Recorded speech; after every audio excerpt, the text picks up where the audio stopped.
Hi, and welcome to another episode of Healthy Distractions, a show with two Marvel fanboys who talk all things Marvel, except for when we don't. I'm Jeremy. I'm Matt. And Matt, I just want to dive right into it this week. This new Solo trailer. Now, we find that Chewbacca is 190 years old. Now, does that mean he was there for the Corellian Wars of old? I know that the Legends books are now non-canon, but do you think possibly there could be a separate universe that ties into this universe? Your thoughts? I hate you so much. We're talking about shared universes. We're going to talk about shared universes. Morty. I hate you, Jeremy. I hate me too. Now, is Solo going to be a part of Infinity War? That's the bigger question. No, I see what you're doing here. I just looked at the Venn diagram. Is it part of Infinity War? No. Then Jeremy, we don't get to talk about it. Well played, Matthew. Well, actually, we're going to take a trip back in time because I'm going to talk about something I cannot let go for the life of me, which is DC. The DCEU to be exact. And I was thinking about it I forgot what prompted it, but... Oh, I know what prompted it. I'm always thinking about it because that's all I do. But... The question I was asking myself was, does the DCEU need to be a shared universe? And by extension, do you need to have other franchises be shared universes? Are you asking me? Just kidding. Let's go over what shared universes are actually out there. We have the DCEU, we have the MCU, we have what was supposed to be the Mummy, or the Monster Universe. The Dark Universe. The Dark Universe. And there's one more, isn't there? Isn't there like a horror universe? No, that is the horror universe. Oh, it's a monster? Yes. Okay. Because I was reading something that said The Conjuring or whatever was actually creating their own universe. Yeah, no, I mean, that would be an example where, because I think there's the Annabelle spinoff. But I think that's just more like a straightforward franchise. Okay. So we have those three main universes that we want to basically focus on now. Well, we can tell about the superhero ones, but also I want to talk on briefly about... Well, I'll just bring it up now. Inspector, for example, they try to do the shared universe thing by tying the previous three films together, and it just doesn't work. It's really awkward, and it feels completely contrived and forced. I think that's like a perfect like microcosm of the larger problems I have with shared universes when done improperly. Agreed. I wouldn't have even considered Spectre, but that's a good example actually. And to your point, if it's done right, then it's fine. Like there's no problem. Like the MCU is great. They've planned it out. They've thought it out, they've thought it through, and they have one person who's basically heading the whole thing. And in my mind, if you're going to do a shared universe, you need that kind of an approach in order to be successful. Otherwise, it feels like you're just throwing things as they come at you almost. It's almost like an impromptu universe. It's like, oh, we have this movie, what can come next? You know? Whereas Kevin Feige and Marvel had the foresight to be like, we're going to start here with Iron Man. If it succeeds, we'll move on to these next movies. And if that succeeds, we're going to move on further. Right. And this is something that we were talking about last night regarding Alex Ross's comments about how the MCU was designed by two men. Now they're going to think, oh, we only hang out with each other all the time. Well, I mean, it's our brand, so fucking deal with it. We can have this conversation off air. We're not talking about this further. Alex Ross, go. He was talking about how the Marvel Comics was created by two men who... It was just those two guys, and they designed all the characters to exist in this one universe. Who is Alex Ross, by the way? He's a very famous comic book writer and artist. He did Kingdom Come, which is a great future DC book. He's done a lot of stuff. He's really good. He draws this very hyper-realistic comics that looks like a Norman Rockwell painting, but he's great. But he had a pretty good insight about how Marvel was sort of... everyone was built to play in the same sandbox. Whereas then the point that you had made, and he was also talking about as well, is DC was really just about... it's from a bygone era of just exhibiting superpowers. It was more about that sensational aspect than actually trying to create a cohesive universe. And 50 years later, it sort of has caught up with both companies in their respective cinematic universes. And I don't know when Alex Ross came out with all this stuff, but I mentioned to you, Mark Millar also came out recently and was talking about why the DCU has failed compared to the Marvel Universe. Mark Millar, in that article that I was reading, apparently he's a bigger DC fan than he is Marvel fan. Right. And that's because in his mind, the DC universe and the superheroes within the DC universe, they focus on the superheroes' powers. So they focus on the fact that, Green Lantern, it doesn't matter who's behind the Green Lantern mask. The fact is that Green Lantern is this space cop who can warp things with his mind and form these gold or green shapes, right? Mm-hmm. Superman is just a super powerful being. He's Superman. Clark Kent is secondary. And Mark Miller was making the comparison that a lot of Marvel's characters, they focus on the secret identity aspect of the character. So like Peter Parker is part of the interest in Spider-Man. Knowing Peter Parker's setting and environment and then knowing Spider-Man's. It's almost like two separate characters even though it's one character. Well, they're more focused on grounding the characters as opposed to celebrating their more superheroic aspects. Correct. Yeah. So I thought that was pretty interesting too. And I honestly think that it makes sense. And I think that's portrayed in the Marvel Cinematic Universe compared to the movies that we've seen with DC. Right. And for this conversation, not to set up rules, but like I didn't want to go over sort of like the same conversation that not just us, but people have been having about, what DC's doing wrong and we're going to fix it. I would never be that arrogant to say I know how to fix a $1 billion franchise. No, I'm not trying to shut down the conversation, but just to move it forward, because we've had this talk before, not just us, but the whole geek ecosystem has talked about this before. But the question I'm just asking now, does DC even need a shared universe? Like, why even go down that route? Maybe they should be thinking bigger. And I know you and I have talked about this before. I don't know if we've talked about it on the podcast. I might have talked about it in my solo DC EU episode, but originally our thought was, why doesn't DC just focus on team-up movies? They have a lot of strong characters that would be kind of cool to see them interact. Wonder Woman, Aquaman, Flash, Superman, do movies like this. But I think after, we talked yesterday, I think you're right. I think they should just focus on doing solo movies. And if there happens to be a crossover, there happens to be a crossover. But a movie like Wonder Woman succeeded because it was focusing on that character, and that movie as a whole had a point. Whereas Dawn of Justice or, Superman, Batman flopped miserably. Right. I think for Wonder Woman, and we'll probably come back to that as a really good example, the point of that movie was also try to invoke a feeling of wonder, like pun intended. Patty Jenkins was very much going for that feeling of watching the first Superman movie. In the first Superman movie, there's the scene when this helicopter crashes. It has nothing to do with the plot. There's a helicopter crash scene. Lois falls out. He catches her, and it's this huge moment where like the John Williams score plays. It's the first time you see him be Superman, and it just feels great. It gets you right in the feels. That was sort of what she was going for exactly, especially with that No Man's Land sequence. I just discovered a new channel, this guy Movie with Mikey's, and he was doing his review on Wonder Woman. He talked about how that scene actually doesn't affect the plot, technically speaking, but that's not the point. The point is just to watch her be a hero and do good for the sake of doing good, and that's inspiring for audiences and invokes lots of really good emotions. I think you made this point yesterday, and you might have been going this way. It's refreshing, and it's nice to see a hero doing good just because they believe that they're doing good. Whereas Batman, Superman, a lot of these heroes, especially on the DC side, they have this tragic backstory that's pushing them forward into doing whatever they're doing. Whether it's, Bruce and his parents dying, Superman and his parents dying, Flash and his parents dying. You see where I'm going with this? Yes, no, I mean, excuse me. And actually, that was a point that YouTuber was making as well, that she doesn't have a tragic backstory. She just has this sense of, a combination of naivety and actual goodness in her, which propels her forward in our world. But that's sort of like narrowing the point down. But just to expand it further, the thing that I've noticed, like the difference between the two films or two franchises, is that the Marvel movies all have a narrative thrust. And I will try not to use that phrase too much, but I can't make any promises. And just know that in the background, every time he says it, I am making a thrusting motion, just to make him more uncomfortable. It's no matter where I look, I can still see it it burned into the back of my mind's eye.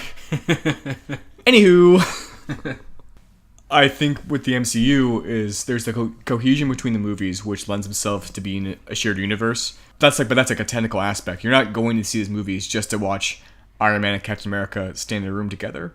I mean, that's cool when we finally get there in Avengers, but that's only cool because you've had time with these characters, and that time that you have with those characters is spent very well. Like with Iron Man, I mean, really for Iron Man and for Thor, for example, they're solo movies, they're phase 1 movies.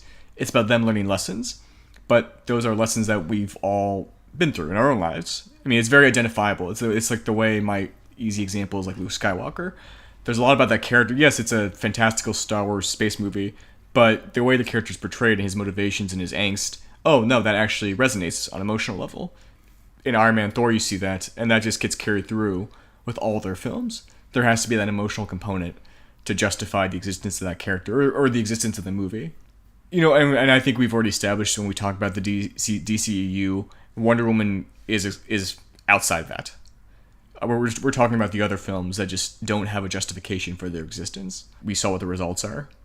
The reason I keep asking, do you even need a shared universe is because I understand they're trying to push you when you have these properties, you need to push them out, make the money. I totally get that. I think that's a fun aspect of Hollywood I like exploring and looking into. But they're getting a shitty return on their investment. Yeah. When fucking Thor Ragnarok, rightfully so, a great movie, outgrosses Justice League. Yeah. I mean, like you don't need to be, a longtime film critic to see the writing on the wall with that and why that's a problem for them. Okay, we'll go back to your point. Marvel, when they initially started with a lot of their solo movies, by the time they got to Avengers, they had built up so much goodwill with their fans and through the quality of their movies, even with Incredible Hulk, which is going to be a whole another episode for us. But they built up so much goodwill that when they finally got on screen, that was the big payoff.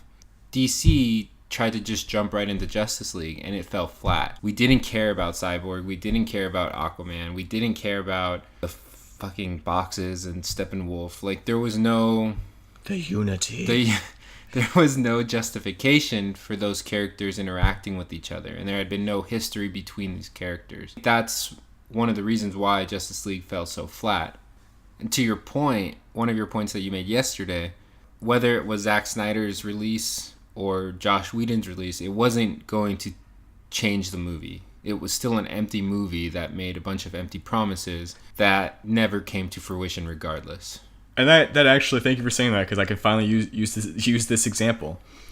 In the White House, for example, you can fire any member of the cabinet and move people in and out. It doesn't change the fundamental problem with with the White House, the person sitting in the Oval Office. It's like, yeah, you can move all the things around. There's the core issue is still there, rotting inside. Mm-hmm. But it all ties into, like, everything we're talking about. I think ties into that critique or the observation that Alex Ross was making, that Mark Miller was making. For DC, the individual characters are fantastic unto themselves. They don't need team-ups or crossovers of that kind of stuff. I understand the desire and sort of the arms race they feel that they have to keep up to with Marvel.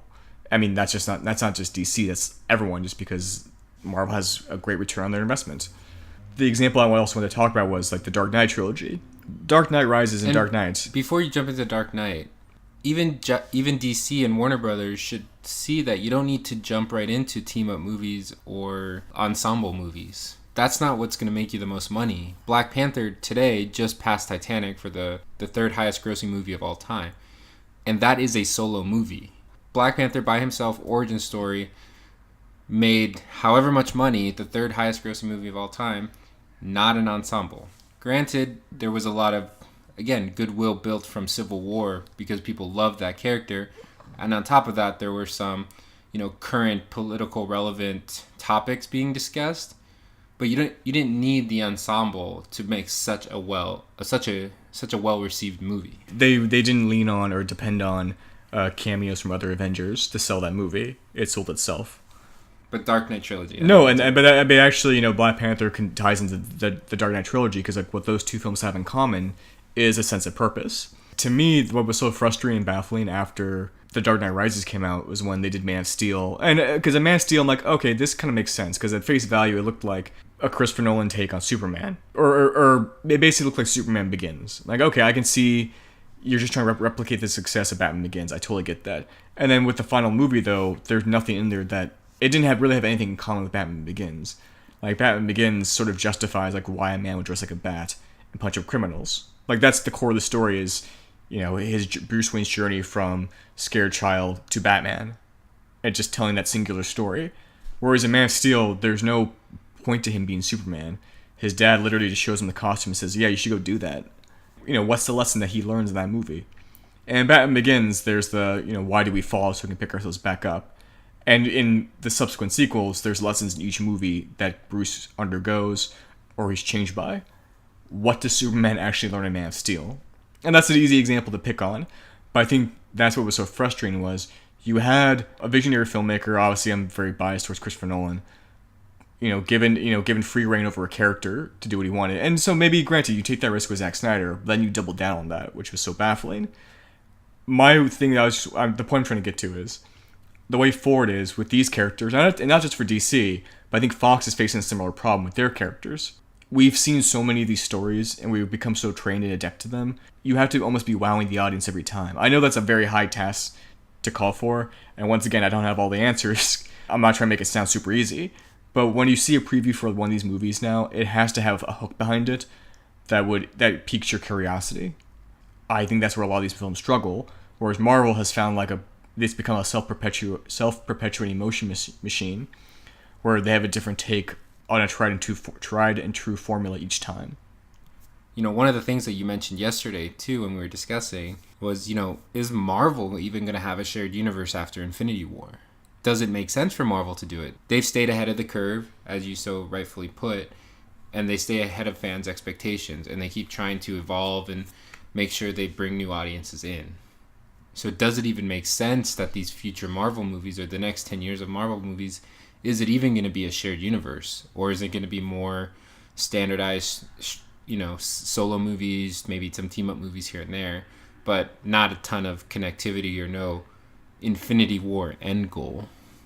Well, exactly. It's basically, maybe not do away with the whole concept, obviously. I don't think they'd throw the whole thing out, but de-emphasize the shared universe aspects and just take a break from it for a while and then offer something new, and then in another 10 years they'll do like a soft reboot, a reset to bring back maybe Iron Man or these characters and so on and so forth.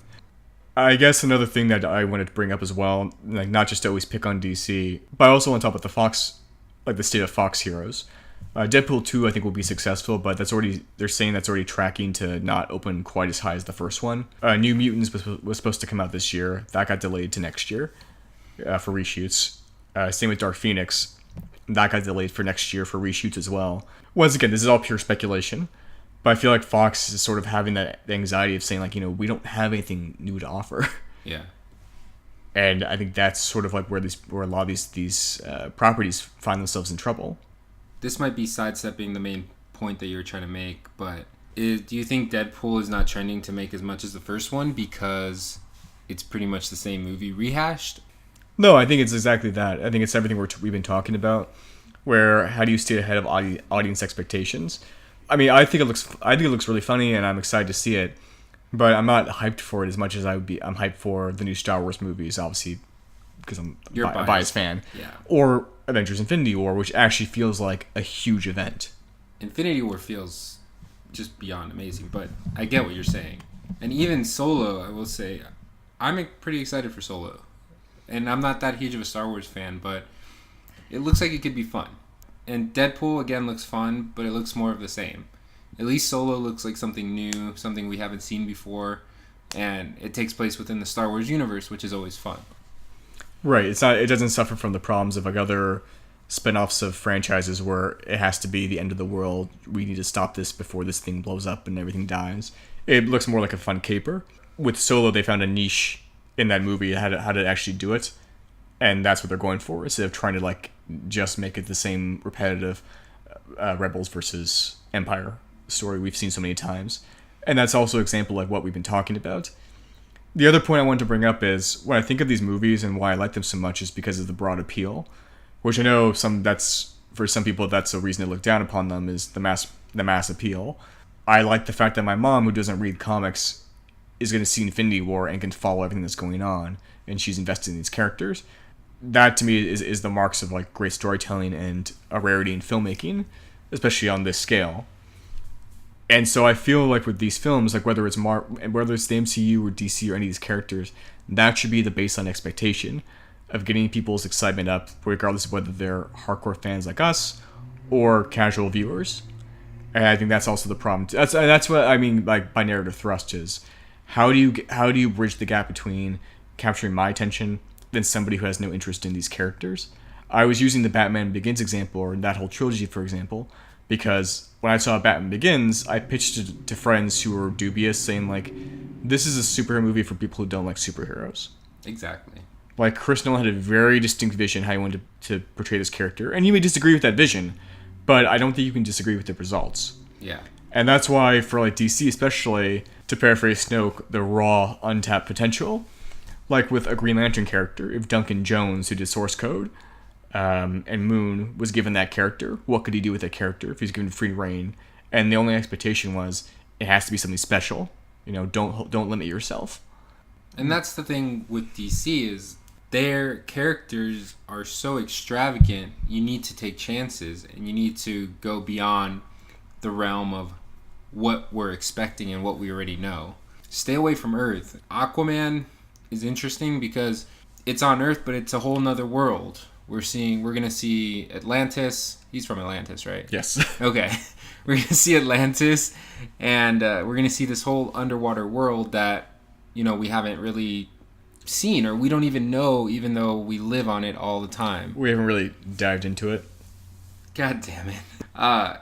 Even though I heard there may not be a ton of ocean scenes in that one, but regardless. No, I mean, that's a good example. That's actually something I wanted to talk about as well, is I'm actually really looking forward to Aquaman, just at least to see what they do with it, because it has all the ingredients going for it that Wonder Woman had going for it, where you have a director who has a proven track record, cares about the character, wanted to do the movie, wasn't doing it for a paycheck, and I think can bring something really unique to it, and definitely knows how to wow an audience.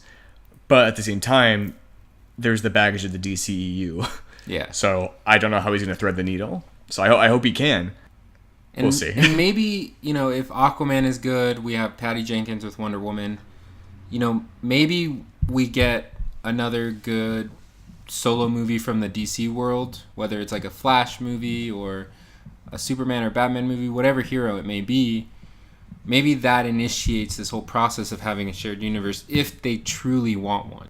If we have some goodwill built up from Aquaman and from Wonder Woman, that'll make me more inclined to maybe see these characters again together in the future. But I'm actually going to push back against that. Okay. Because my whole thing is I'm still very adamant saying, like, I don't think they should do it at all.